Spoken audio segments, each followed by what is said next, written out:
काम करणारे, कोणी डॉक्टर असतील, कोणी वकील असेल किंवा कोणी अन्य व्यवसाय करत असेल, त्या सगळ्या क्षेत्रातले मान्यवर, उपस्थित पत्रकार बंधूंनो,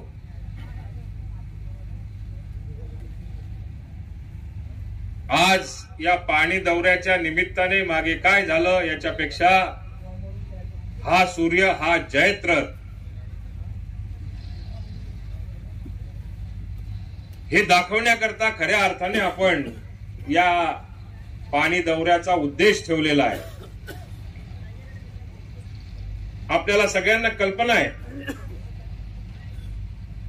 कुठलाही प्रकल्प करायचा असेल तर त्याच्यासाठी संघर्ष हा असतोच.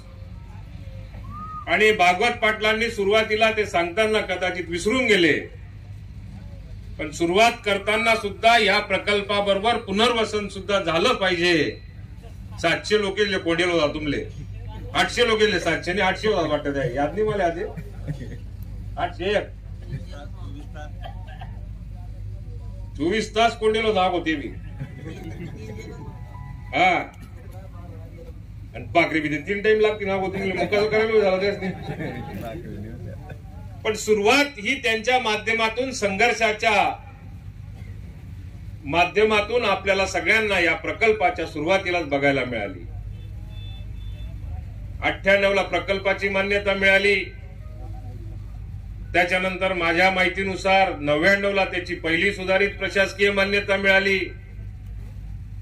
त्याच्यानंतर 2004 ला दुसरी सुधारित प्रशासकीय मान्यता मिळाली. आणि बीएस साहेब जेव्हा घर जावा होता शेवट सप्टेंबर महिनामा आणि ऑक्टोबर महिनामा निवडणूक, नोव्हेंबरमा निवडणूक लागा होती 2009 मा. बीएस साहेब शेवट होता बिचारा अंतवय, तेव्हा तिसरी प्रशासकीय मान्यता मिळाली. त्यानंतर जेव्हा का बंद पडणं आपलं दुकान, तर या प्रशासकीय मान्यतेकरता काहीही कुठलाही प्रकारचा प्रयत्न झालाच नाही. प्रकाश पाटलांना कदाचित त्याची आठवण नसेल, पण प्रत्यक्ष वर ज्या बसेलेत ना, का रे भाऊ, पण मागे एकदा अशी एक तक्रार झाली आणि त्या तक्रारीच्या माध्यमातून या प्रकल्पाबरोबर महाराष्ट्रातले कित्येक प्रकल्प असतात, ते सगळे प्रकल्प 2012 पासून तर 2020 पर्यंत एक खडकूचं सुद्धा तिथं काम करायला धरणपात्रामध्ये कोणाला परवानगी नव्हती. म्हणून सगळे प्रकल्प जवळपास 10 वर्षाच्या आसपास महाराष्ट्रातल्या प्रकल्पांना काम करण्याची संधी मिळत नव्हती. बऱ्याच मोठ्या प्रमाणावरती तक्रारी आणि बऱ्याच मोठ्या प्रमाणावरती तांत्रिक अडचणी असल्यामुळे या प्रकल्पाला गती, जे काही प्रकल्प बंद केलेले होते त्यात पाडळसरी प्रकल्प सुद्धा आपल्याला कदाचित त्याची कल्पना नसेल, पण 2012 पासूनच या प्रकल्पाला खऱ्या अर्थाने त्या ठिकाणी फार मोठ्या प्रमाणावरती ब्रेक बसला. त्यानंतर मग तालुक्यातल्या लोकांना काय विश्वास वाटला काय नाही मला त्याची कल्पना नाही. पण जेव्हा पापड पेनला पडणार मला 3 वरीस माले आणि त्या प्रकाश पाटीलले आणि त्या डिपार्टमेंटला लोकेसलेच माहिती की काय काय पापड पेनला पडेल या बनगी जायला माले. कारण अजित पवारांच्या माध्यमातून, अजितदादांच्या माध्यमातून ज्यावेळेला मंत्रिमंडळामध्ये काम करण्याची, विधानसभेमध्ये काम करण्याची संधी मिळाली, त्यावेळेला एक सूत्र मात्र त्यांच्या माननीय अजितदादांच्या माध्यमातून संधी मिळाली, तर त्यासाठी एक सूत्र मला सर्वात मोठं शिकायला मिळालं. मी त्या अगोदरही प्रयत्न करायचो, त्या अगोदरही राजकीय क्षेत्रात काम करायचो, पण बऱ्याचदा, कारण मी भारतीय जनता पार्टीचं काम जवळपास 25 वर्ष केलेलं आहे आणि 25 वर्ष काम करत असताना मला एक गोष्टीची कल्पना होती, भले 4 कामं झाले नाही तरी धरण बाजूला राहिले तरी मग पुन्हा लगीन मान, पुन्हा मोहत माझ्याही संपट आणणार 3 वाजापासून 6 वाजालो. हाही काम मात्र मी चांगलं करेल होतो, शिकेल होतो, बरोबर आहे का आप्पा. बाकीचे लोक काही का होईना, पण लग्नेच जावान, मग 34 वर जावान, मग कडे पसाणार, मग तडून घेवान, भाषण द्या, हे धरण मी बांधणार आप्पा, हाही काम शिकेल होतो. पण अजितदादांच्या नेतृत्वात ज्यावेळेला मला काम करण्याची संधी मिळाली, त्यावेळेला तेच मला पहिले अपॉइंटमेंट दिली होती 7 वाजता आणि मी ते उठत 9 वाजता, 7 वाजता भिडसू कसा. पण त्या माणसाचं कौतुक महाराष्ट्रामध्ये कुठल्याही पक्षाचा नेता करतो. 6 वाजता स्टार्ट होतो आणि 6 वाजेपासून 9 वाजेपर्यंत आपली जी प्रशासकीय कामं असतात, व्यवसायाची कामं असतात, स्वतःची कामं असतात, ती 6 वाजेपासून 9 वाजेपर्यंत प्रत्येक अधिकाऱ्याशी चर्चा करणे, अधिकाऱ्यांना बोलवणे, त्याच्यावरती मार्ग काढणे आणि दिवसभर त्या प्रयत्नांमध्ये सकाळी जी चर्चा झाली असेल त्याच्यावरती इम्प्लिमेंट करण्याच्या दृष्टिकोनातून दिवसभर त्याचा वापर करणे, हे जे सूत्र मला बघायला मिळालं त्यावेळेला प्रकाश पाटलांना मी कधी कधी ते सुद्धा डोळे चोळत चोळत उभे राहायचे. आता काही सवय मी किती असले 7 वाजताच फोन करतो. काही कार्यकर्त्यांना मी अजूनही 7 वाजता फोन करतो. 7 वाजता फोन केल्यानंतर तो बाळगत पाटील निम्मे जपेलच सापडेल मला आजपर्यंत. 7 वाजताच फोन करायचा आणि प्रकल्पाविषयी आज दिवसभरामध्ये आपल्याला काय करायचं, उद्या दिवसभरामध्ये काय करायचंय, काल आपली चर्चा झालेली आहे त्याच्यावरती तोडगा काय आहे, हा ज्या वेळेला सातत्याने प्रयत्न सुरू झाला त्यावेळेला मला अभिमानाने या ठिकाणी सांगावंसं वाटतं की या प्रकल्पावरती असलेले कन्सल्टंट, या प्रकल्पावरती पार ज्युनियर इंजिनियर पासून डेप्युटी इंजिनियर पासून कार्यकारी अभियंत्यांपासून तर पार ईडीन पर्यंत, एसी असतील, चीफ इंजिनियर असतील, आपल्या तापी महामंडळाचे ईडी असतील, या सर्वांनी या प्रकल्पाकरता मागच्या 3-3.5 वर्षामध्ये अतोनात प्रयत्न केले. मित्रांनो, कदाचित याची आपल्याला कल्पना नसते. आता या ठिकाणी ज्या पद्धतीने सुप्रमा मिळाली अण्णा आंदोलन करणं गैरच ओपरात 5-50 लोक जमाल लिहून पसाट देऊ. एक कागद तयार करायचा, एक कागद तयार करताना एक डिपार्टमेंटची त्या ठिकाणी मान्यता घ्यायची, सर्व गोष्टीचं सोंग करता येतं, पण पैसा कसा उभा करायचा याची आपल्याला कल्पना नसते. आणि पैसा उभा करत असताना आपल्याला स्वतःचं घर जरी चालवायचं असेल तरी सुद्धा आपल्याला 200 रुपये जर का रोजाने जावं लागलं तर त्या 200 रुपयामध्ये आपला परिवार कसा चालेल याचा हिशोब लावा लागतो, त्या पद्धतीने आपल्याला खर्च करावा लागतो. 200 रुपये मिळवायचे जर का असतील रोजे तर त्या 200 रुपयाकरता 4 घरं आपल्याला पहिल्यांदा आदल्याच दिवशी 4 ठिकाणी फिरावं लागतं. कुठला तरी वकाल येणार पडत आणि तो वकाल यावानंतर मग दुसरा दिन तो कामले जात आणि कामले जावानंतर आपो 8 दिन मध्ये ना कपाशी ना गासोड घुसोड एकानंतर तो पैसा 8 दिन मध्ये का 15 दिन मध्ये का महिनामध्ये त्या 200 रुपया आपले आज काम करानंतर काली सकाळीच भेटतीनी आणि काही गॅरंटी नाही, पण त्या 4 दिन मध्ये भेटतस का 15 दिन मध्ये भेटतस. अशा परिस्थितीचं आपलं स्वतःचं वैयक्तिक ज्या वेळेला जीवन असतं, तसंच आपण जर का या प्रकल्पाकडे बघितलं तर आपल्याला एक गोष्ट लक्षात येईल की आपला प्रपंच चालवायला कष्ट करून एक तर पैसा उभा करावा लागतो, तेव्हा आपलं कुटुंब चालतं. त्याच पद्धतीने एखादा प्रकल्प जर का असेल तर या प्रकल्पाला पैसा उभा करायचा. मग या प्रकल्पाकरता किती घरं आपल्याला फिरावे लागतील, या प्रकल्पाकरता आपल्याला किती प्रकारच्या अडचणी आहे, या अडचणी 2019 मध्ये प्रामुख्याने आमची ही सगळी टीम जी होती यांच्या बरोबर बसायचं, चर्चा करायची, पाठपुरावा करायचा. दर मंगळवार, बुधवार, गुरुवार 3-3 दिवस मुंबईला येऊन बसायचं. यांना तिकीट असायचे नसायचे, कन्फर्म असायचे नसायचे, रात्र प्रवास कदाचित करायचे, रात्र प्रवास करून सकाळी यायचे, तसेच आंघोळ करायचे, परत मीटिंगला जायचे. वरती गेल्यानंतर हे अपुरं, ते अपुरं, रोज कागदेदी जात तरी सुद्धा ते अपुरच. अशा पद्धतीची भूमिका मंत्रालयाच्या स्तरावरती ते चुकीचं करतात. मी असं अजिबात म्हणणार नाही, कारण मंत्रालयामध्ये काम करत असताना त्या सगळ्या गोष्टींचा विचार केला जातो. केवळ फक्त भितळे बांधायचे, धरण बांधायचं, उद्या जर का या प्रकल्पामध्ये कुठल्या प्रकारचं नुकसान झालं, काहीतरी अडचण आली तर त्या मंत्रालयातल्या अधिकाऱ्यांना आपण घरी बसतो आटे फक्त देखाले तर पूर कितला होणार काय होणार, पण त्या मंत्रालयातल्या अधिकाऱ्यांना किंवा इथल्या अधिकाऱ्यांना फाशीवर जावं लागतं. म्हणून ते सगळ्या अँगलने तपासतात, सगळ्या बाबी तपासल्या जातात आणि त्याच्यामध्ये जास्तीत जास्त कशी सेफ्टी आपल्याला करता येऊ शकते हा एक प्राधान्याने त्या ठिकाणी विचार केला जातो. आज या सगळ्या याच्यामध्ये काम करत असताना प्रकल्पाला ज्या वेळेला आपल्याला प्रकाश पाटलांनी सांगितलं आणि प्रकाश पाटलांनी सांगितल्यानुसार याला ज्या वेळेला सुरुवातीला हातात घेतल्यानंतर याची मूळ अडचण जी होती की याला प्रशासकीय मान्यता जर का आपण मिळाली नाही किंवा ही प्रशासकीय मान्यतेसाठी आपण जर का प्रयत्न केले नाही तर कदाचित हे धरण कधीही बांधलं जाऊ शकत नाही. हे एक ज्या वेळेला लक्षात आलं त्या दिवसापासून आम्ही कामाला लागलो आणि नंतर या प्रशासकीय मान्यतेला सुरुवातीच्या काळामध्ये 2021-22च्या दरम्यान या प्रशासकीय मान्यतेची किंमत जवळपास 2300 कोटी रुपये झाली आणि 2300 कोटीला आपण प्रशासकीय मान्यता घ्यायची का असा एक प्रश्न निर्माण झाला. कोरोना काही संपत नव्हता आणि मिटिंगा काही भेटत नव्हत्या. आज 1.5 वर्ष मला सांगताना अभिमान वाटतो की 1.5 वर्ष मी निवडल्यानंतर 1.5 वर्ष या घरातून त्या घरात जायला सुद्धा आपल्याला परवानगी नव्हती. त्या 1.5 वर्षामध्ये काम कसं करायचं हा सर्वात मोठा प्रश्न होता. कारण प्रत्येकाच्या जीवाला धोका होता. जायला यायला काही साधन नव्हतं. अधिकारी वेळेवरती सापडत नव्हते आणि सापडले तरी सुद्धा त्यांच्या जीवाला धोका असल्यामुळे प्रत्येक कागद मिळवण्याकरता आता जे नॉर्मल पद्धतीने आपल्याला प्रयत्न करावे लागतात त्यावेळेला 5 पटीने करावे लागायचे.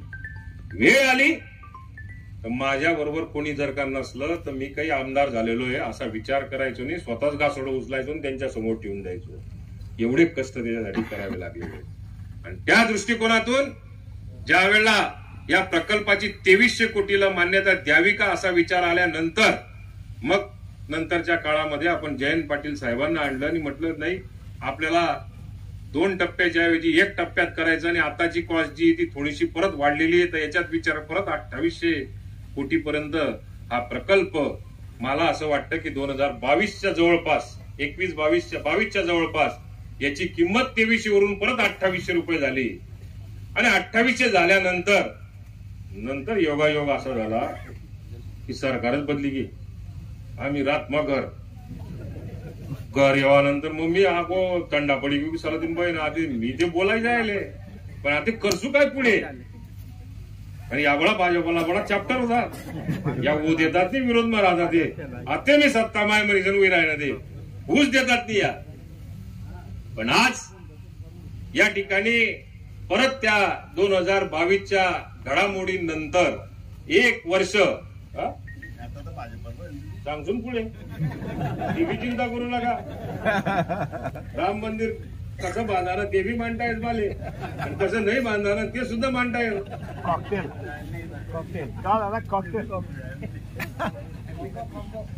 कॉकटेल आहे हे रोज तरी सुधारणे. सगळ्यात मोठा प्रश्न निर्माण झाला किंवा आता 2800 कोटीला सुप्रमा घ्यायची का त्यात सरकार गेलं. पण एक त्याच्यामध्ये बोलता बोलता ज्यावेळेला जयंत पाटील साहेब होते त्यावेळेला एक गोष्ट माझ्या निदर्शनात आली की आपण धरण तर बांधतोय आणि मग धरण बांधल्यानंतर मग या पाण्याचं करायचं काय का तर मी MIDC करता प्रयत्न करायला सुरुवात केली. एकामागे एक कडी जुळत जाते आणि त्याच्यातून रस्ते निघत राहतात.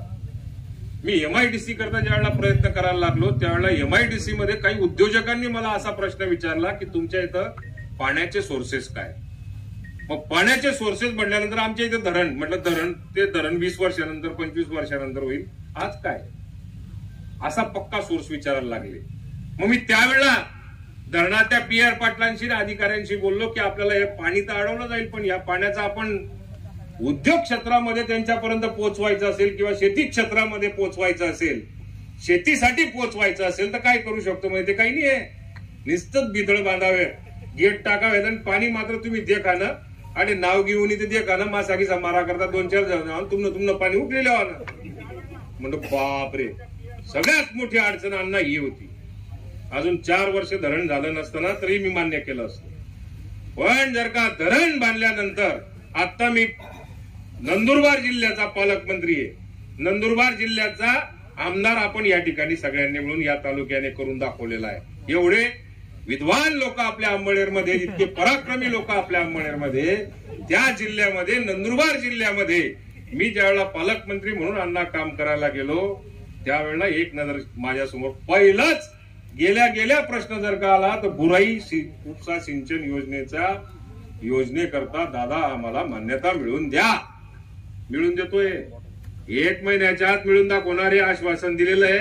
नाही भेटलं तर जेव्हा अभिनय लागेल मिळाली ती सुटून ती परिस्थिती मा त्या बुराई सिंचन योजनेच्या म्हणजे धरण बांधायचे आले 10-12 वर्ष पहिले 15 वर्ष पहिले पण पाणी नाही उकलतायत. पाणी उकलता येत नाही, तर मग त्यासना जर का 15-15, 20-20 वर्ष हाल होतात, त्या आपला त्या धरणच बांधायला 10 वर्ष लागतात आणि 40 वर्ष म्हणजे 3 पुढल्या पिढ्या नुसतं पाणी उकलायला लागतात मंजुरी करतात. मग मी पहिला प्रयत्न केला, लेट तर लेट. त्या ठिकाणी टीका व्हायला लागली, चर्चा व्हायला लागल्या की का लेट होतंय, कशा करता होतंय. काही लोक जे असा मंत्री राहायचं काय उपयोग, असा बी कागदे उघडे तरी भय ना. या नाट्य करणारा तुम्ही बंद करायला पाहिजे. या कवडीना कामना राहतात नाही, कोठे कवडीना कामना राहतात नाही, पण नवटंकी बायाला यातले ते पहिले ते किमकाळलंच पाहिजे. या सगळ्या याच्यामध्ये ज्या वेळेला आपण काम करत असतो, काम करता करता त्या ठिकाणी दिरंगाई काय होते याच्यापेक्षा त्याच्यामध्ये खुट्या कशा मारल्या जातील असा काही लोकांकडनं हेतुपुरस्सर प्रयत्न केला जातो. जो प्रामाणिक माणूस असतो त्याची स्तुती केली पाहिजे, आणि जो अप्रामाणिक असतो, नौटंकीबाज असतो, तर मला अंमळनेरच्या जनतेकडनं अपेक्षा आहेत की तुमचा अनिल दादा इमानदार असेल तरच बाजू घ्या, नसेल तर त्याच्याही विरोधात जा. जो नौटंकी करत असेल त्या नौटंकी माणसाला त्याच्या जागेवरतीच कडे बोल सुनवण्याची क्षमता तुमच्यामध्ये निर्माण झाली. आज ज्या धरणाचा या ठिकाणी मी उल्लेख करतोय, याच्यासाठी ही गोष्ट लक्षात आल्यानंतर आपण उद्योगालाही पाणी घेऊ शकत नाही आणि शेतीलाही घेऊ शकत नाही. आणि त्या दिवसापासून, पहिल्या दिवसापासून मग आम्ही परत त्याच्या मागे लागलो सरकार विरोधात, आणि अजून आम्ही 28 वरून त्याच्यामध्ये उपसा सिंचन योजना जर का आपण टाकल्या तर त्याच्यासाठी किती पैसा लागू शकतो. तर मित्रांनो, आपल्या 98च्या मान्यतेनंतर तर 2024च्या या शेवटच्या प्रशासकीय मान्यतेपर्यंत आपल्याला एक थेंब सुद्धा पाणी उचलायला सरकारकडनं पैसा मिळणार नव्हता. म्हणजे फक्त तुम्हाला आस लावली जायची की धरण बांधलं म्हणजे आम्ही सुजलाम सफलाम होणार, पण तसं नव्हतं. ते फक्त धरण बांधलं गेलं असतं, आम्ही तापी काठचे काही लोक राहिलो असतो, बोरी काठचे लोक राहिलो असतो, पांजरेच्या काठचे लोक राहिलो असतो, त्याला थोडाफार फायदा झाला असता. पण जो ड्राय झोन मध्ये आपला शेतकरी राहत असेल तर त्याचं काय करायचं, हा ज्यावेळेला माझ्या समोर प्रश्न निर्माण झाला त्यावेळेला त्याच्यामध्ये आपण उपसा जलसिंचन योजनेचा समावेश केला, आणि जवळपास या 5,000 कोटीमध्ये 1,500 कोटी रुपयाच्या उपसा जलसिंचन योजनेचा कामाचा समावेश झाला. आणि तो समावेश झाल्यानंतर आता आपल्याला कुठेतरी दिलासा आहे. ते 2 वर्षात हो का 5 वर्षात हो का 10 वर्षात हो हे धरण, परंतु शेतापर्यंत पाणी आपल्याला प्रत्येकाच्या नेता येऊ शकतं. या पद्धतीची मान्यता या सुधारित प्रशासकीय मान्यतेमध्ये आपल्याला सगळ्यांना बघायला मिळाली. हे सगळं करत असताना, चालत असताना एक गोष्ट, सुधारित प्रशासकीय मान्यता मिळणे म्हणजे काय काय एवढी मोठी गोष्ट. काही दिव्य म्हणजे ज्यांनी 5-5 महाराष्ट्राच्या या गुजरातच्या बॉर्डर पर्यंत जेवढे सिंचन प्रकल्प झालेले आहेत त्याच्यात केवळ फक्त निम्न तापी पाडळसरे प्रकल्पालाच, एकट्या प्रकल्पाला आजच्या तारखेला उपसा जलसिंचन योजनेची मान्यता आहे. एकाही प्रकल्पाला आजही नाहीये, आणि अजून 2, 4, 5 वर्ष कधी होती ती भगवंताला माहिती, परंतु कोणालाच मान्यता नाहीये. ते आपण सगळ्यात मोठी उपलब्धी या ठिकाणी करून घेतली. या सर्व याच्यामध्ये याला जर का आपलं स्वतःचं कौशल्य लावलं, या कामामध्ये आपण स्वतःला जर का झोकून घेतलं तरच या सगळ्या गोष्टी कळत असतात. काही गोष्टी केवळ फक्त राजकारणाला राजकारण करायचं असतं. राजकारणाचं कारण संपल्यानंतर आपण समजा जर का काम करणाऱ्या माणसाच्या मागे जर का उभं राहिलो तर कदाचित त्याचे फायदे लॉंग टर्म आपल्याला फार मोठ्या प्रमाणावरती होऊ शकतात. आणि या सगळ्या गोष्टी चालत असताना या प्रकल्पाची मान्यता ठेवण्याकरता म्हटलं आता पहिला टप्पा तर आहे की याला जर का आपण सुधारित प्रशासकीय मान्यता म्हणजे काय हे काही विशेष नाही. मी बोलता बोलता विसरून गेलो. काही असे असतात माजी आमदार, माझ्या त्यांच्या बुद्धीवरती कीव येते की आपल्या अंबळनेर तालुक्याला असले निर्बुद्ध आमदार निवडून तरी कशा करता दिले. या रोज मिळतात म्हणजे सुधारित प्रशासकीय मान्यता, यान बापनी ठेवटी आली जशी काही तडे रोज भेटतात म्हणे. मी कितल्याक लय म्हणे सुधारित प्रशासकीय मान्यता. तीन लाख न बितळ जर का राहिलं ना त्याला सुधारित प्रमा जर का लेणी राहिली त्याला सुद्धा 100 महिना कुछ जात का अप्पा बरोबर आहे का. मी रोज लगेच म्हणे अशा आपण काय बोलतो, कसं बोलतो, कोणत्या पदावर काम केलं, त्या पदावर गेल्यानंतर आपल्याला असलेलं ज्ञान किती आहे. अज्ञान असेल तर मी समजू शकतो, पण अज्ञानाच्या भरामध्ये आपल्या बुद्धीची तरी कुठेतरी आपण जाण ठेवली पाहिजे. या दृष्टिकोनातून आपण या सगळ्या करत असताना आपण काम करत असतो. या सुधारित प्रशासकीय मान्यतेची आवश्यकता काय अण्णा असं म्हणणं म्हणजे हे मला स्वतःलाच हसू यायचं की अशा टाईपचं वक्तव्य आपण करतो. तर ह्या तालुक्यामधल्या नेतृत्वाच्या बाबतीमध्ये राज्याच्या स्तरावरती काय लोक विचार करत असतील असा सर्वात महत्वाचा होता. प्रकाश पाटलांनी एक गोष्ट सांगताना सांगितली नाही, परंतु 2010 साली याला सुधारित प्रशासकीय मान्यता मिळाल्यानंतर या प्रकल्पामध्ये ज्या अडचणी येत होत्या त्या अडचणी जे सुरुवातीलाच ते सांगत होते की याचा डिझाईन मध्ये बदल केला पाहिजे, डिझाईन मध्ये बदल केला पाहिजे. का तर 2006 साली ज्या वेळेला एक महापूर आला होता, तो महापूर 100 वर्षात एकदा येतो आणि तो महापूर 100 वर्षात आल्यानंतर या धरणाच्या हाईट पेक्षा त्याच्या पाण्याची पातळी जर का वर राहिली आणि वर राहिल्यानंतर ते गेट जर का पाण्याखाली आले आणि पाण्याखाली जर का आले तर मग ते गेटचं वजन जे असेल ते पाण्यात हलकं होईल आणि धरण फुटून जाईल असं मत एका महात्म्याने 2006 साली लिहून ठेवलेलं होतं या प्रकल्पाच्या बाबतीत. बरोबर आहे का. मग त्या महात्म्याला शोधलं मी आणि त्याला जलसंपदा मंत्री जयंत पाटील होते त्यांच्या समोर बसवलं आणि बसवल्यानंतर मी त्याला एक 5-10 प्रश्न तयार करून घेऊन गेलो आणि विचारलं की हे मत कोणी मांडलं. तर ते या ठिकाणी चीफ इंजिनियर होते आणि नंतर ते सेक्रेटरी म्हणून समोर येऊन बसले. त्यांनाच विचारलं की हे कसं आहे. मग त्यांना 4-5 प्रकार पाऊस कधी पडतो, जून, जुलै, ऑगस्ट, सप्टेंबर. मग हे धरणाचे गेट जर का बंद असले तरच हलके होऊ शकतात पाण्याखाली गेल्यावर. मग मी त्याला दुसरा प्रश्न विचारला की 4 महिन्यानंतर गेट आपण ऍक्च्युअल बंद कधी करायला लागतो. मग तो सांगायचा की नाही ते सप्टेंबर 15 नंतर आपण गेट बंद करतो आणि त्याच्यानंतर पाणी अडवायला लागतो.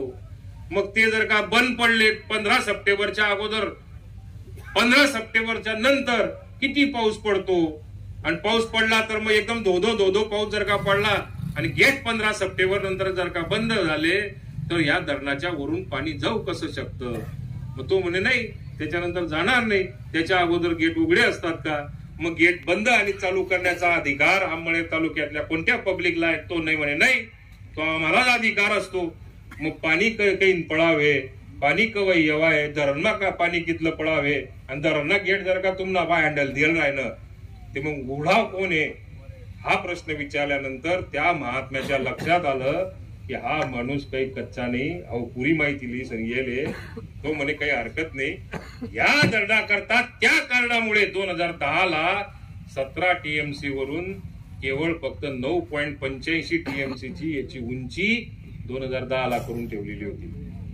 पण या 1500 कोटी बरोबर या सुधारित प्रशासकीय मान्यतेमध्ये टप्पा 1 आणि टप्पा 2 असाही एक पराक्रम 2010 सालीच होऊन गेलेला होता. म्हटलं हे नाही चालणार. आपला दादा आप्पा जवळ का अजित दादाला सांगा म्हणतो दादा ह्या असा कोट आहे अधिकारी बस बोलायले तर जीवांनी अजित दादा बरं मला माहिती नाही धरणाचा शब्द मी दिलेला आहे. अण्णा सांगत होते किंवा अण्णा 2015 पर्यंत मी पूर्ण करून देईल. पण त्यांनी सांगितलं होतं ते विसरले होते राष्ट्रवादीचा आमदार जर का तुम्ही दिला तरच करून देईल असं विसरले होते. आणि मग राष्ट्रवादीचा आमदार 2019 ला मिळाला आणि त्याच्यानंतर मग त्यांनी त्यासाठी काम केलं. तुम्ही देवाल नाही म्हणे या लेवाशिवाय हा म्हणे नाही. जसा का त्यांनी दिला आणि त्यावेळी असंच शब्द होते मला आठवतात थोडे तो मी आता होतो स्वतः झाली होतो बाजार समितीत राष्ट्रवादीचा आमदार द्या. त्या आपली जनता इतकी हुशार आहे नुसता राष्ट्रवादीला आमदार दिदी जाओ त्यासनी मंत्री दिदी 75 वर्षात पहिल्यांदा हे फक्त अजित दादाच करू शकतात की 75 वर्षात या तालुक्याला मंत्रिमंडळामध्ये सरळ काम करण्याची संधी जर का प्राप्त झाली असेल तर ती अजितदादांच्या आशीर्वादामुळेच झालेली आहे. म्हणून आपल्याला हा या ठिकाणी विकास इतका पद्धतशीर पद्धतीने आपल्याला बघायला मिळतोय. पण 17 टीएमसीचं हे धरण जर का झालं तर फायदे काय होऊ शकतात, मग याची उंचीचं काय, मग डिझाईनचं काय, असे अनेक द्रविडी प्राणायाम मित्रांनो, तुम्हाला त्याची कल्पना नाही. पण रात्रीची झोप ही अनेक अधिकाऱ्यांची, कॉन्ट्रॅक्टरची, त्याच्याबरोबर कन्सल्टंटची रात्रीची झोप ही बरेच दिवस उडून गेली. त्यांच्या सगळ्यांच्या या मेहनतीमुळे आज आपण या धरणाला सुधारित प्रशासकीय मान्यतेची किंमत कुठेतरी ठरवू शकलो. मला अण्णांनी दुसरी एक मागणी केली की आम्ही तुमचा पिछा सोडणार नाही.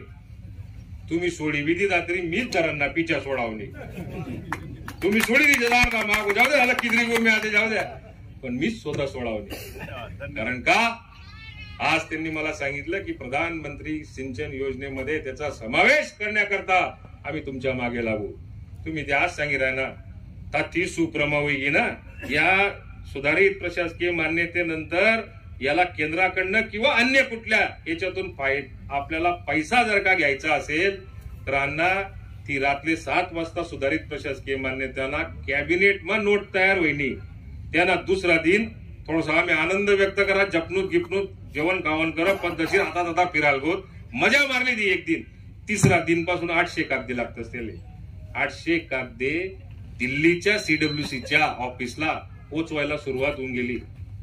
कदाचित पुढच्या आठवड्यामध्ये ते जे 800 कागद आहेत त्यातले 2-250 जे राहिलेले आहेत ते कदाचित पुढच्या 8-10 दिवसामध्ये कागदे म्हणजे निसा काळा ना त्यांनी व्हॉट्सअप कर द्यावा ना असं नाही. त्यांना बरोबर एक एक गोष्टीचा, एक एक वाक्याचा, एक एक ओळीचा त्या ठिकाणी विचार केला जातो आणि तो बारकाईने 4-5 अधिकारी बसतात, कन्सल्टंटचे 4-5 माणसं बसतात. एक एक कागद तो वाटत तो ऑनलाईन त्याला सबमिट करायचा असतो. अण्णा सुधारित प्रशासकीय मान्यता मिळाली त्याच्या 3ऱ्या दिवसापासून तापी महामंडळाचे अधिकारी रात्रंदिवस प्रयत्न करतायत आणि आपल्या सीडब्ल्यूसीला त्याच्या मान्यतेकरता त्यांची प्रक्रिया सुरू झालेली आहे. बऱ्याचदा असं व्हायचं मनापायनच काही लोक ऐकले आणि तेच भाषण बाहेर टोकी आहेत. मी सांगणं बंद कर तिथं. मी तुमले फोन होणार काय व्हाय ना, तुम्ही मला विचारा ना. मी म्हणतो काही व्हा नाही, काही कर नाही. असं एक जण बोल जा तुम्ही 1.5 महिना पहिले काही कर नाही, लगेच ते चालू या मंत्री राहायचं काय होईना, मंत्री राहायचं काय होईना. 3 बयाना 5 खुशी की त्याने फट होती, दरवाजा आले त्याने 5 ठोकाई. आज त्याचं कारण असं की मीच सांगायचो आणि मीच सांगितल्यानंतर तेच सगळं भाषण बाहेर सांगायचं. नंतर मग PR पाटील आणि आम्ही सगळ्या अधिकाऱ्यांनी ठरवलं की कोल्हे काही बोलाना नाही आधी. म्हणजे मी तुमले सांगा नाही की काल ती GR व्हावा होता त्याला सह्या राज्याच्या उपमुख्यमंत्री आणि मुख्यमंत्री आणि उपमुख्यमंत्र्यांच्या सह्या मी स्वतः फाईल घेऊन सह्या करून GR जिथं काढला जातो त्यांच्या टेबलवर मंत्री असल्यानंतर मनापा सेक्रेटरी येते, मी सेक्रेटरी टेबलवर डेस्क ऑफिसर रातभर टाईप कर रहे म्हणतो मनीसन मी तुमले परून दिन कबूल नाही म्हणतो काही माहिती नाही होई जाई लगे आना GR निघाला पाहिजे असं भाषण करतात तुम्ही. म्हणजे मी तुम्हाला नका बरं, तुम्हाला जर का 3-4 आहेत तालुकामा वायवार आहेत त्या बाकीना तुम्ही सत्य आहे, तुम्ही ओरिजिनल आहे, तुमचा प्रयत्न चांगला आहे, तुमचा प्रामाणिक प्रयत्न आहे.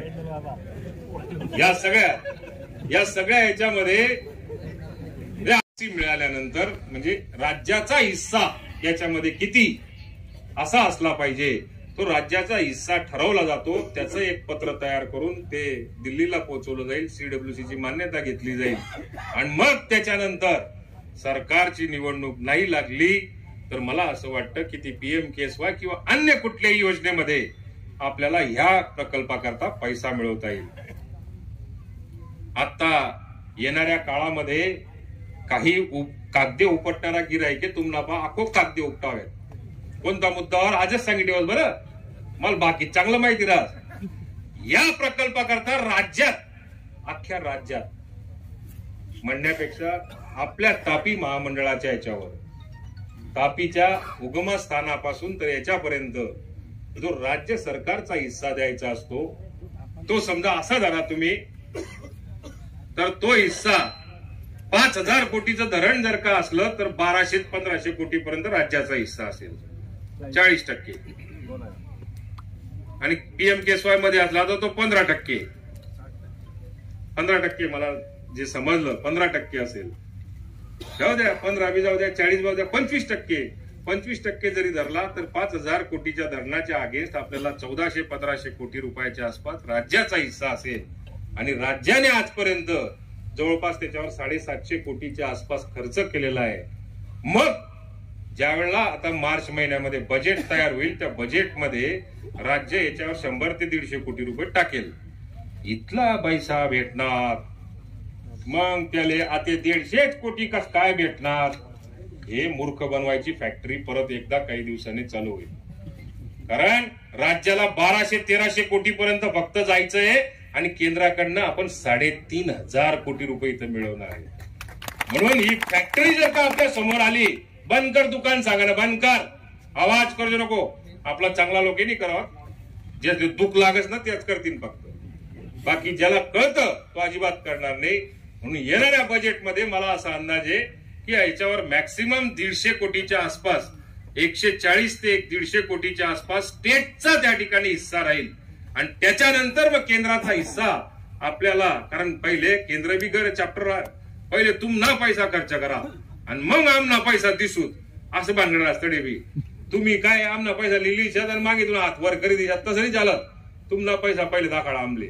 मग आता राज्याने जवळजवळ 750 कोटी रुपये खर्च केले. एक चांगला मुद्दा तुम्ही मांडला की या 750 कोटी रुपयामध्ये सुद्धा 430 कोटी रुपये 20 वर्षात, म्हणजे 2020 पर्यंत मी आमदार व्हान पहिले बरं, 430 कोटी रुपये फक्त खर्च झालेला आहे. आणि नंतर हा 750 कोटी पर्यंत आकडा गेलेला आहे, या मागच्या 3 वर्षात गेलेला आहे. हे जे काम दिसतंय तुम्हाला, हे काम ज्यावेळेला मी नारळ फोडायला आलो तर तडे खाली होता ते दैपा. आता जे इथलं दिकीर आहे ना 20-25 फूट, आपको कितला फूट जावाय मला माहिती नाही. द्या ते 100 फूट जावाय जाको. आता जे 25-30 फूट दिकीर आहे ना ते पहिले खाली होता ते. आपण नारळ, मी ज्यावेळेला विधानसभेचे नारळ या ठिकाणी फोडायला आलो त्या ठिकाणी कोपऱ्याला होते खाली, कोपरामा खाली. आज ते 20-25 फूट दिसतंय. आणि मला आश्वासन दिलेलं आहे, या काम करणारी जी एजन्सी आहे त्याचे कन्सल्टंट म्हणून प्रकाश पाटील जरी असले तरी त्यांनी मला आश्वासित केलेलं आहे की या 31 मे पर्यंत एक पण पियर आपण ठेवायचा नाही, असं आपण टार्गेट ठेवलेलं आहे.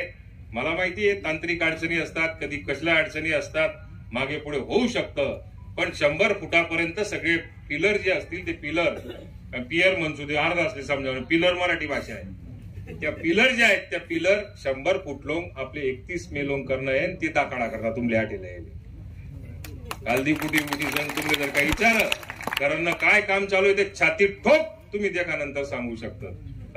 मी ते गेले तू काय चाटा मारलाय ना असं सांगा करता, या फोटो काढा करता तुमले आठे आणले बडा ती फोटो काढले ना. मागला 3 वर्ष पहिले कोठे होता ही काम, या 3 वर्ष कोठे पोचावे आणि 1 वर्ष मा कोठे जावाय. आपण पुढला वर्षले अण्णा नारळ आठेच फोडाले नाही, नारळच्या आठेच फोडतो. 2024च्या निवडणुकीला नारळ जर का फोडायचा असेल तर तालुक्यातल्या जनतेला आपण याच ठिकाणी आणणार, याच ठिकाणी नारळ फोडणार. आता म्हणतात तुम्ही की सत्तेच्या विरोधात करतात, पण अण्णा मला अभिमान या गोष्टीचा वाटतो की ज्या पद्धतीने अजितदादा माझ्या मागे उभे राहिले तसं राज्याचे जलसंपदा आणि राज्याचे उपमुख्यमंत्री देवेंद्र फडणवीस सुद्धा त्याच ताकदीने माझ्या मागे उभे राहिले. त्यांनी आश्वासन दिलं की अनिल तू चिंता करू नको, कुठल्याही परिस्थितीत याला सुप्रभात देण्याची जबाबदारी माझी, तू फायनान्स मधनं क्लिअर करून आण. फायनान्स मधनं क्लिअर करून आणलं. देवेंद्र फडणवीस साहेबांकडे मला धक्का बसला की हा GR काढायला गेलो तर देवेंद्र फडणवीस साहेबांनी, मी त्यांच्या समोर फाईल ठेवली. पहिल्यांदा तर मंत्रिमंडळाच्या बैठकीत त्याचा विषय समावेश करायचा होता. बेकार असते इथलं सोपं नाही, ते घ्यात आणि लगेच घेऊ. जसं अनिल दादा बा घ्यात आई पत्र लिहिले आणि ती द्या, तर बडा एवढी पैल राहते, एवढी पैल वाचा मान तमाशा आहे तो सर्व.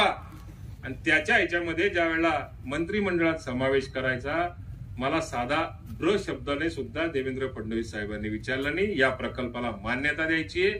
तो आपल्याला राज्याच्या आणि 2 जिल्ह्यांच्या दृष्टिकोनातून महत्वाचा प्रकल्प आहे.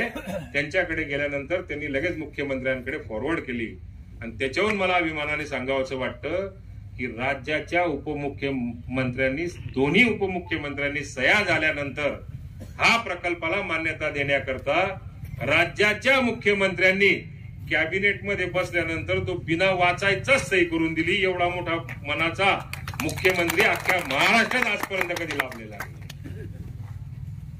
त्यानंतर याला मान्यता मिळाली, त्याच्यानंतर विषय झाला, त्याला मंजुरी मिळाली आणि ती मंजुरी मिळाल्यानंतर हा GR का उशीर झाला, कधी कधी आपल्याला माहिती नसतं. आपण दिवाळी आकाजी घरीच खातो, पण जे लोक अख्खं मंत्रालय घेऊन नागपूरला गेलेले असतात, त्या नागपूरला त्याचा मंत्रिमंडळामध्ये निर्णय झाला. तर मंत्रिमंडळातला निर्णय झाल्यानंतर सगळं मंत्रालयाचे कागद इकडे आणायला 8 दिवस लागतात आणि त्या 8 दिवसानंतर एक एक अधिकारी ज्या वेळेला यायला लागतो, एक एक कर्मचारी यायला लागतो. त्याच्यासारखे माझे आणि VR आप्पा सारखे 31 डिसेंबर मनवायला कुठे कुठे चालले जातात.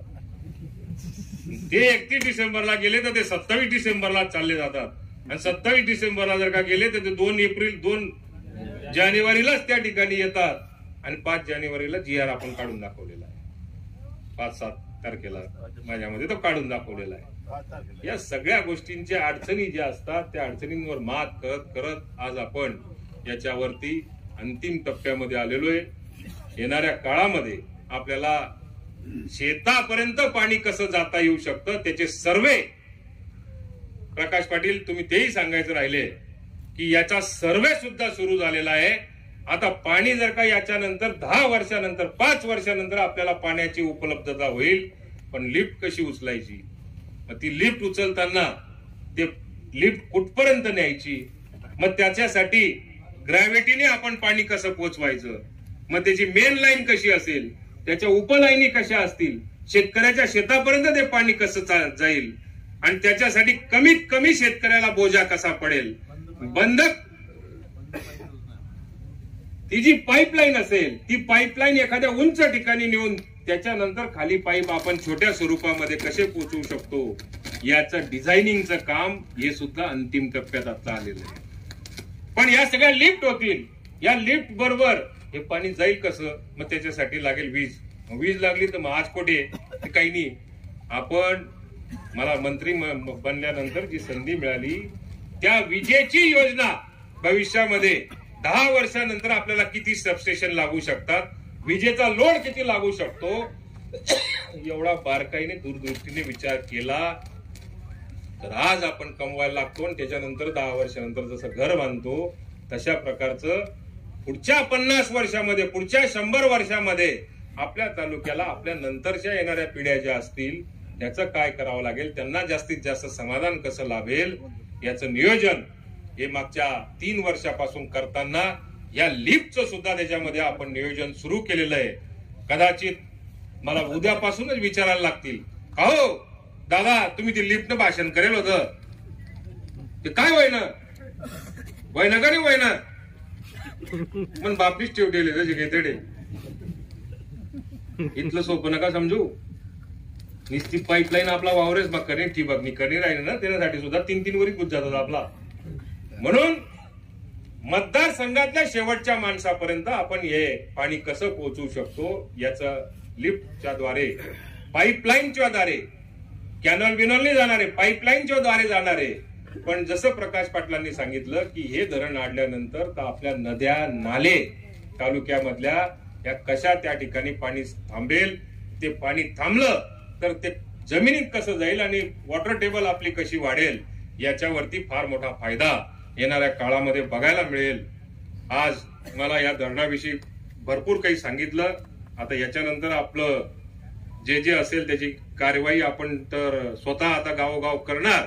पण अण्णा केवळ फक्त धरणावर आपण अवलंबून नाही राहिलो तर पांझरा नदी जाऊन बघा, बऱ्याच ठिकाणी आपण अडवून टाकली. आज पाणी तुम्हाला पांझरा नदीच्या काठावर दिसतंय. बोरी नदीच्या काठावर विचार केला तर बोरी नदीच्या काठावरती आपल्याला पाणी दिसतंय. बोरी नदीमधले छोटे छोटे बंधारे असतील, मग त्या चिखली असतील, अनुक असतील, ढमुक असतील, पांझरा नदीमध्ये पांझरा नदीमध्ये मुडी आणि मांडळचा फळ बंधारा 40 वर्षापासून प्रलंबित होता, बंद पडलेला होता. आज त्याचं काम करण्याचं भूमिपूजन करण्याची तयारी आपण ठेवलेली, की जेणेकरून पांझरातलं पाणी वाहून जाणार आपण जर का मुडी आणि मांडळ फळ बंधाऱ्यामधनं जर का पुढे आणलं तर त्याची मान्यता होऊन त्याचे टेंडर होऊन लवकरात लवकर त्या कामाला सुरुवात केली तर या परिसरामध्ये त्याचा फायदा हा चांगला होऊ शकतो. असं वेगवेगळ्या क्षेत्रामध्ये आपण त्याचा फायदा करत असतो. मला याही गोष्टीचं एक हसू येतं अण्णा, बऱ्याचदा असं होत राहतं की आपण काम करत राहतो, कदाचित पटवण्यामध्ये वेळ मिळत नसतो, सांगायला वेळ नसतो, कार्यकर्त्यांना ते समजतही नसतं. पण जर का एखाद्याने पत्र जर का दिलं रे दिलं, असं पत्र तयार करतात, असं तयार करतात, मुख्यमंत्र्यांकडे जातात आणि फोटो काढतात. काही महाभाग असं आहेत, 2012 मा मी या पत्रात गेलो जात मनीषा आते सुप्रमा भेटली. काही महाभाग असं राहतात, या तालुक्याला दुष्काळ जाहीर करायचा आहे असं मुख्यमंत्र्यांना पत्र दिलं, येळा समजतं अजून आपला तालुकाले. अरे काका कोण तुम्ही काय लेवा गुच्चूप पट्ट मंद्यांतून फेसबुकवर चांगला उलटा सुलटा कमेंट दिला होता, बाकी नाच नाही. मुख्यमंत्र्यांनी कोणाला पत्र द्यावं, हा तालुका दुष्काळ घोषित करावा, आणि त्या कातानात मंत्री मी, त्याच मुख्यमंत्र्यांनी मला सांगेले तू जय कर जडे करणार तसं. त्या मुख्यमंत्र्यांनी मला जर का त्या समितीचा अध्यक्ष केला असेल तर त्या अध्यक्षाचं पत्र कोणाला देतात, तर मुख्यमंत्र्यांना देतात, आणि मग ते व्हायरल करतात की बुवा मी प्रयत्न केले. काही गोष्टी तर अशा असतात अण्णा, तालुक्यामध्ये दुष्काळ जाहीर झाला मग पीक विमा काही मिळत नाही. कार्यकर्ते प्रयत्न करत असतात, शेतकरी प्रयत्न करत असतात, नो डाऊट ऑफ इट. सगळ्यांनी प्रयत्न केले पाहिजे, मागणी केली पाहिजे, हो का नको प्रयत्न केले पाहिजे. काही लोक काय करतात, ते पत्र घेतात, तहसीलदारांकडे जातात, आम्हाला पीक विमा मिळाला पाहिजे. एक गाडी भरतात, संध्याकाळची व्यवस्था करतात, त्याच्यानंतर ते कलेक्टरकडे जातात, तिथे सांगतात आम्हाला पीक विमा मिळाला पाहिजे. मागणी केली, बरोबर आहे, चर्चा झाली, पण पीक विमा मिळवण्याकरता आपल्याला काय करावं लागतं. मग आपल्या पत्रावरती समजा जर का तालुक्याला पीक विमा मंजूर झाला असेल तर मग बाहेरच्या जिल्ह्यांमध्ये का झाला, तो तुमच्याच पत्रामुळे का. चोपड्याला जर का मिळाला असेल तर तो का झाला, पारवड्याला जर का मिळाला असेल तर तो का झाला, तुम्ही पत्र दिलं म्हणून का. मग मला हा प्रश्न पडतो की आपल्या तालुक्यामध्ये असे चमको करणारे लोक जे असतात ते केवळ फक्त पत्रबाजी करतात आणि व्हॉट्सअप वरती पाठवत राहतात की मी पीक विमा मिळवला आणि त्याच्यासाठी मी प्रयत्न केले. पण पीक विमा मित्रांनो असा सहजासहजी मिळत नसतो. त्याच्यासाठी अतोनात पाठपुरावा करावा लागतो. जेवढा धरणाकरता करावा लागतो ना तेवढा तुमच्या खात्यामध्ये पैसा शेवटच्या शेतकऱ्यापर्यंत मिळवण्यापर्यंत मंत्रालयापासून तर विमा कंपनीच्या मागेपासून तर कलेक्टर ऑफिस पासून तर तलाट्यापर्यंत त्याचा प्रयत्न असतो. पीक विमा एकदा जर का आपलं उत्पन्न जर का कमी झालं आणि कमी झालेल्या उत्पन्नानंतर ज्या वेळेला त्याचा प्रस्ताव हा जिल्हाधिकाऱ्यांकडे दिला जातो, पीक विमा कंपनीला त्याचा आग्रह केला जातो आणि आग्रह केल्यानंतर एकदा समजा जर का तो पीक विमा लागू पडत असेल, लागू पडला तरी सुद्धा पीक विमा कंपनीला त्याला अधिकार असतो की नाही हा चुकीचा सरकारने निर्णय घेतलेला आहे म्हणून याच्या विरोधात कलेक्टरकडे त्याचं अपील असतं. मग आमदार म्हणून मंत्री म्हणून कलेक्टरच्याकडे जाऊन आपल्याला बसावं लागतं, त्या ठिकाणी सांगावं लागतं की नाही आमच्या तालुक्यामध्ये पीक विमा झाला पाहिजे, यांनी केलेल्या अर्जाला तुम्ही विरोधात निकाल द्या, असं प्रेशर करावं लागतं. त्याच्यासाठी हेरिंग ठेवले जाते. जसं कोर्ट चालतं तसं पीक विम्याचं सुद्धा कोर्ट चालतं. कलेक्टर त्याच्यावर हेरिंग घेतात, निर्णय देतात. पीक विमा कंपनीच्या विरोधात गेला तर लगेच तो आयुक्ताकडे त्याचा दुसरा अधिकार असतो आणि मग आयुक्ताकडे गेल्यानंतर परत तिथं हेरिंग चालतं. तिथे समजा जर का त्याचं रिजेक्ट झालं तर रिजेक्ट झाल्यानंतर तो पीक विम्याचा अधिकार त्याला परत अपील करण्याचा अधिकार मंत्रालयातल्या सेक्रेटरीकडे असतो. मंत्रालयातल्या सेक्रेटरीने सुद्धा त्याला अधिकार दिला. कायद्याने अधिकार आहे, त्याचा अधिकार नाही आहे, कायद्याने त्याला तो अधिकार दिलेला असतो. तो सेक्रेटरीने जर का ते रिजेक्ट केलं तर परत तो केंद्रातल्या कृषी विभागाकडे त्याचा अपील दाखल करू शकतो. आणि केंद्रातल्या कृषी विभागाने जर का त्याला नाही सांगितलं तरच इकडे पीक विमा आपल्याला खात्यावरती पैसे द्यायला सुरुवात होत असते. पत्र देणाऱ्याने केवळ फक्त तहसीलदार आणि कलेक्टर पर्यंत जर का पत्र दिलं तर त्याच्यात कृषी विभागाच्या मंत्र्यांच्या माध्यमातून या सगळ्या गोष्टीचं मॉनिटरिंग केलं जातं. आणि राज्यामध्ये प्रत्येक जिल्ह्यामध्ये ज्या ज्या ठिकाणी पीक विमा लागू पडत असेल तर कृषी मंत्री धनंजय मुंडे साहेब असतील, राज्याचे दोन्ही उपमुख्यमंत्री अजितदादा देवेंद्र फडणवीस साहेब असतील, राज्याचे मुख्यमंत्री असतील, तर या पीक विम्याकरता महाराष्ट्रामध्ये जास्तीत जास्त शेतकऱ्याला लाभ व्हायला पाहिजे या दृष्टिकोनातून दर महिन्याला दर 15 दिवसाला एक बैठक घेत असतात. आणि पीक विमा कंपन्या ज्या 10-12 ज्या पीक विमा कंपन्या महाराष्ट्रात असतात त्यांच्या मागे लागून शेतकऱ्याच्या खात्यामध्ये पैसे टाकण्यासाठी रात्रंदिवस प्रयत्न करत असतात. एवढ्या मोठ्या स्तरावरती हे निर्णय ज्या वेळेला होतात त्यावेळेला आपण ज्या वेळेला कुणाचा सत्कार करत असू त्यावेळेला त्या सत्कार करणाऱ्याला याची कल्पना नसते की याच्यावरती दिल्लीपासून गल्लीपर्यंत किती प्रयत्न करावे लागतात. म्हणून आपण भावनिक असतो.